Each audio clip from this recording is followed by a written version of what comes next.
se retrouve les trois, le couple Zender et votre serviteur, pour présenter la première émission de Vidéo Rencontre. Alors nous avons choisi en effet de venir dans le laboratoire de Micheline et de Georges pour vivre une séquence un peu émotion, une séquence souvenir, puisque le couple Zender fabrique depuis 50 ans des caramels au miel. Alors voilà, on se trouve maintenant donc au cœur du laboratoire Zender. Et avec Monsieur Zender, vous permettez à la limite que je vous appelle Georges. Alors moi je trouve que ça serait drôlement sympa. Et puis on va présenter aux téléspectateurs du canal Info Suchet, VO Énergie, on va leur présenter une recette qui je crois est ancestrale. Oui, elle a en tout cas je pense 70 ans. Alors donc j'ai mon sucre qui est prêt ici. Je vais mettre l'eau dedans.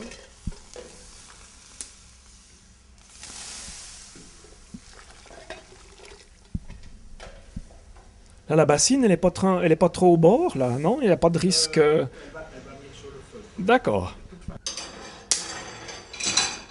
Voilà, alors à l'intérieur du fourneau à bois, hein, je vous le précise, tout se fait au feu de bois. Ouais.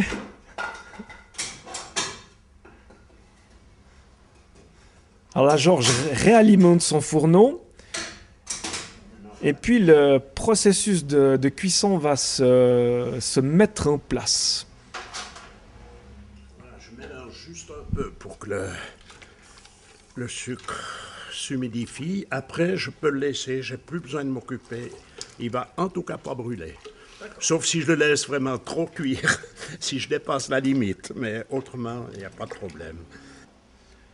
Alors les caramels sont en train de cuire gentiment derrière nous sur le feu de bois. Et puis on va bavarder un petit peu avec Georges pendant quelques instants, histoire de comprendre un petit peu ce qui s'est passé il y a bien quelques années. Alors c'est les origines de la confiserie Zender.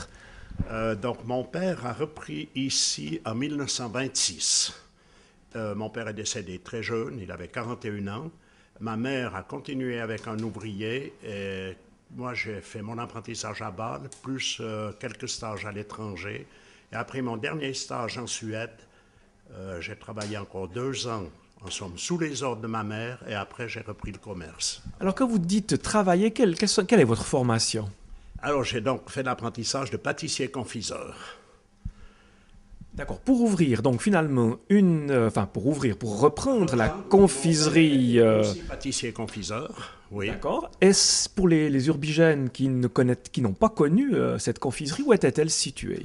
Alors, elle a toujours été ici, à la Grande Rue 25, avec automatiquement différentes transformations. Parce que du temps, quand mon père avait repris, c'était un tout petit magasin. On a transformé, on a agrandi le laboratoire, fait le tir-room à l'étage, tout. Voilà, donc il faut vous dire actuellement qu'on est à la Grande Rue 25, mais dans l'arrière-boutique, donc côté rue des Remparts, voilà, côté rue des Remparts, on est entré par derrière parce que devant le magasin a disparu. Oui, le magasin a disparu. Moi j'avais envie de trahir un petit secret, parce que je suis un ancien client de la boulangerie Zender. Alors effectivement, donc c'était aussi non seulement un tea room, une confiserie, mais une boulangerie. Et pourtant, vous n'avez pas appris cette profession. Non, j'ai appris pâtissier-confiseur. Le pain, je me suis mis petit à petit à le fabriquer quand on a pris la succursale au bout de la croix. À ce moment, j'ai commencé à faire un peu de pain. Mais je vous dirais franchement que le pain n'a jamais été ce que j'ai préféré faire dans mon métier. Dans mon métier, ça a toujours été, ma préférence était pour le chocolat et le sucre. Par contre, ce que je peux vous dire, Georges, c'est que le pain de chez Zender, il a été apprécié pendant de nombreuses années. Et puis les anciens clients, les privilégiés, qui peuvent encore en obtenir quelques fois par année, eh ben, ils se régalent parce que c'est un pain exceptionnel. Vous le faites comment? Sur quelle base et surtout de quelle manière? Je l'ai toujours fait. Je ne sais pas si c'est peut-être pour ça que mes clients l'aiment beaucoup, parce que j'ai un pain qui est très serré. Je n'ai jamais fait des pâtes avec le vin. J'ai toujours fait des pâtes directes. Donc la pâte complète, je la laisse lever et après je la travaille pour faire le pain. Et puis alors bien sûr, elle est faite dans un four qu'on ne connaît plus aujourd'hui. C'est-à-dire, au début, on avait aussi un four à bois et charbon. Maintenant, j'ai quand même un four électrique pour la cuisson. Alors, je lave mon sucre avec de l'eau, simplement. Il faut qu'on nettoie complètement le bord. Parce qu'il reste des déchets de sucre sur le bord, ils vont durcir et ils m'empêcheront mes caramels de cuire normalement. Voilà, là le lavage est fait et maintenant je vais l'écumer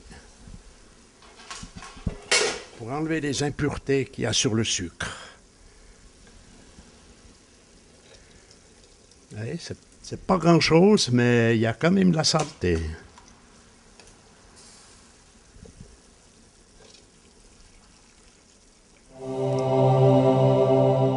Alors pour activer la cuisson, je couvre le sucre et en même temps je mets le thermomètre dedans.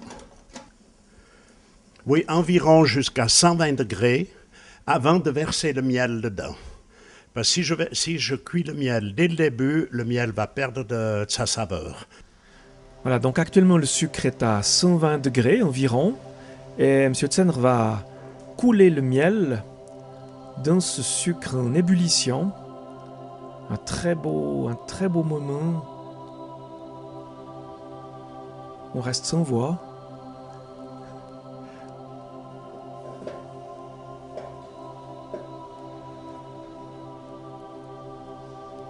Et là, le miel mélangé au sucre va encore cuire pendant environ 8 à 10 minutes.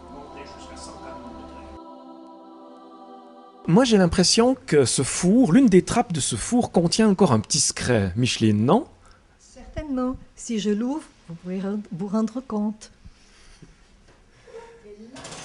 Là-dedans, il y a mon repas pour ce soir. C'est génial. Et en plus de cela, je suis obligée de donner à manger à mon mari. Ça, c'est une autre histoire. Mais après tant d'années de couple... Oui, donc tout va pour le mieux.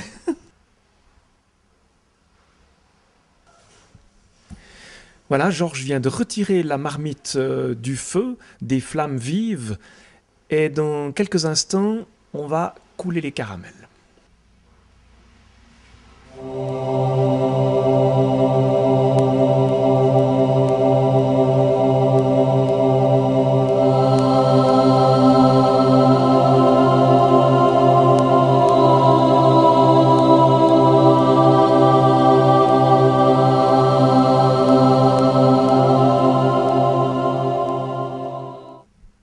Alors pour la suite des opérations, je vous laisse la parole, Georges. Alors je contrôle parce qu'il y a des fois des petites impuretés, comme ici, que j'enlève. Ici, de nouveau. Là. Alors ce qu'il faut signaler, c'est que les bonbons ont été coulés sur un marbre d'environ 10 cm d'épaisseur, un marbre qui a été talqué pour enlever l'humidité, puis passé à la paraffine. Alors l'opération suivante... On enlève les barres.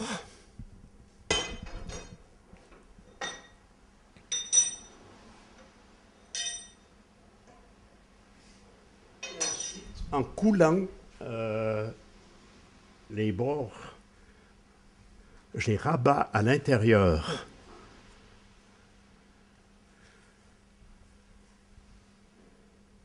Et maintenant, je vais commencer à les emporter. Alors là, je suis obligé de le faire en plusieurs fois parce que si j'attends trop long, je ne pourrai plus les emporter. Mais en commençant très rapidement, au milieu, elles vont de nouveau se recoller. Donc, il faudra que je le fasse plusieurs fois. Alors, on vous regarde faire. Alors, l'opération demande plusieurs passages. Oui, en tout cas, une dizaine. Une dizaine de passages, confirme M. Zender.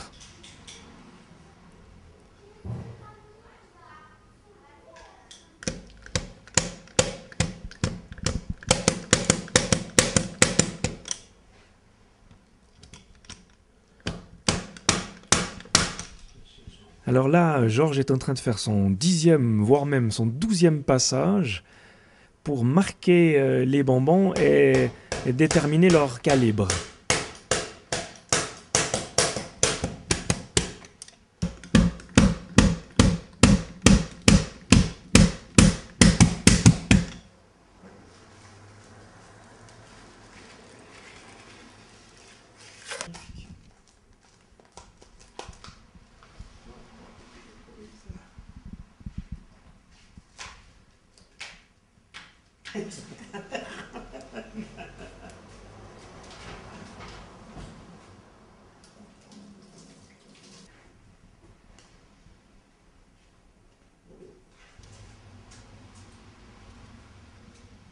Alors voilà, Georges, pendant que je vous regarde séparer vos bonbons, j'ai une petite question à vous poser, peut-être un peu indiscrète, mais quand je suis arrivé dans la boulangerie, j'ai trouvé que, dans le laboratoire, j'ai trouvé que c'était finalement pas si propre que ça. C'est tout à fait juste. C'est parce que dans le fond de mon laboratoire, quand je fais les caramels, je suis obligé de mettre de la sciure. Parce qu'à la cuisson avec la vapeur et le sucre, pour finir, on colle carrément avec les souliers sur le fond. La sciure nous ramasse un peu l'humidité et cela va beaucoup mieux pour nettoyer après aussi. Alors là, ça me rassure. Et alors, je vous propose de terminer cette interview, Georges et Micheline. On vient d'avoir eu tellement de plaisir à vous rencontrer dans votre laboratoire. En évoquant un souvenir, je crois que vous occupez votre retraite, en tout cas vous l'avez fait en été 2008, et vous allez remettre ça en été 2009 d'une manière un peu originale. Oui, tout à fait. Nous sommes partis l'année passée pour faire le chemin de Saint-Jacques-de-Compostelle. On a fait quasiment la moitié. On a arrêté à Montréal-du-Gers, peu avant les Pyrénées. C'était un voyage assez extraordinaire, malgré le temps qui n'a pas été formidable. On a fait les 2 premiers jours dans 30 cm de neige. On avait à peine quitté Genève qui commençait à neiger. Et après, le long du Rhône, dans des bourbiers épouvantables, tellement les sentiers étaient humides. Ensuite, on a eu aussi une journée très pénible quand on est arrivé au Puy-en-Velay. Ce jour-là, il y a plu du matin au soir, mais on était 30, mais jusqu'aux os. Par contre, l'accueil dans tous les gîtes était formidable. On a toujours été très, très bien reçus. Depuis le Puy, on est rentré vraiment dans la très, très belle partie. On a fait l'Aubrac pour commencer, avec aussi assez de mauvais temps, souvent très froid, mais une région superbe. Et pourtant, on était au mois de juillet? Non, on était parti le lundi de Pâques. Donc, ça faisait au mois de mars, on était parti. Et alors, cette année, donc en 2009, là, vous allez remettre... On va repartir, mais justement, on va sûrement repartir à mi-août pour être au moins sûr de ne pas faire les Pyrénées sous la neige, puisqu'on aura les Pyrénées pour commencer. Et ensuite, septembre-octobre, on aura moins chaud pour traverser l'Espagne qu'en juillet et août. Puis alors, comment est-ce qu'on peut qualifier cette aventure? C'est du courage? Quel adjectif on peut mettre, Micheline? Non, c'est simplement un plaisir de partir, d'être dans la nature et tout. Mais c'est pas du courage, cela. Non. Non, puis l'idée nous est venue quand notre fille s'est mariée. Elle a donc marié un Espagnol qui habite en Galice. Et depuis, en rentrant de Galice, on a vu plusieurs fois le long de la route tous ces pèlerins. Et c'est depuis là qu'en somme un peu l'idée nous est venue. Pourquoi on ne le ferait pas une fois aussi, ce chemin? Voilà, alors Georges, là, on a récupéré le tamis qui est donc plein de caramels qui viennent d'être cuites. Oui, et on les a laissés un moment pour se refroidir. Et une fois froides, je les mets dans des bidons où elles seront hermétiquement fermées et où elles ne vont pas se recoller ensemble. Ce qui nous laisse suffisamment de temps si on ne peut pas les emballer tout de suite. On peut les emballer encore 2 ou 3 jours après, il n'y a pas de problème. Voilà, alors on va faire l'opération mise en boîte. Voilà.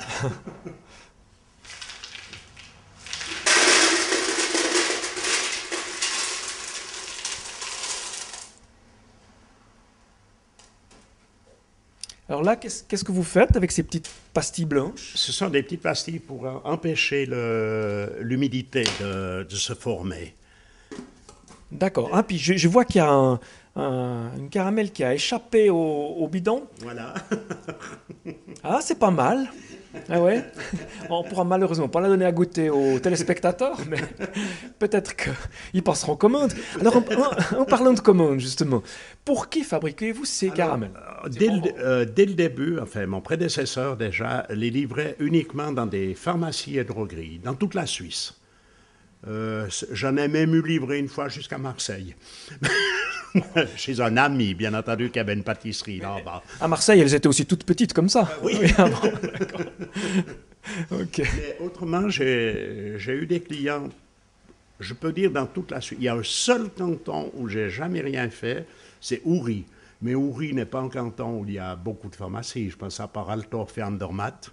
Il n'y avait pas beaucoup de pharmacies. D'accord. Et puis alors après, donc, elles vont ressortir du bidon et vous allez les préparer, les conditionner pour la vente. Pour la vente. Alors là, à ce moment, c'est mon épouse qui va les emballer. Là, je suis avec Micheline, donc la femme de Georges, et on est en train d'assister à l'opération de conditionnement.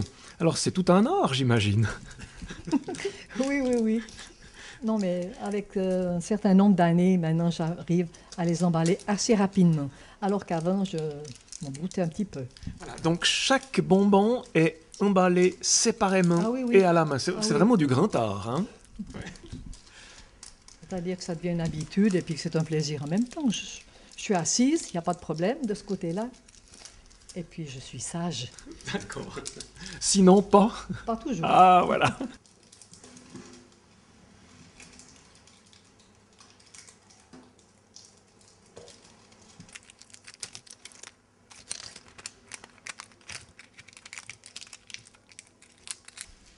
Micheline est en train de passer donc à la dernière phase de conditionnement, c'est-à-dire la mise en sachet des bonbons en sachet individuel.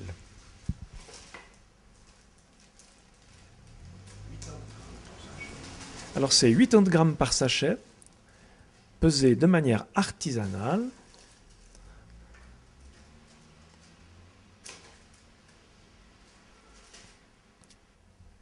Voilà la phase ultime, et à chacun son rôle. C'est Georges qui va fermer définitivement les petits cornets qui vont partir chez les droguistes, chez les pharmaciens.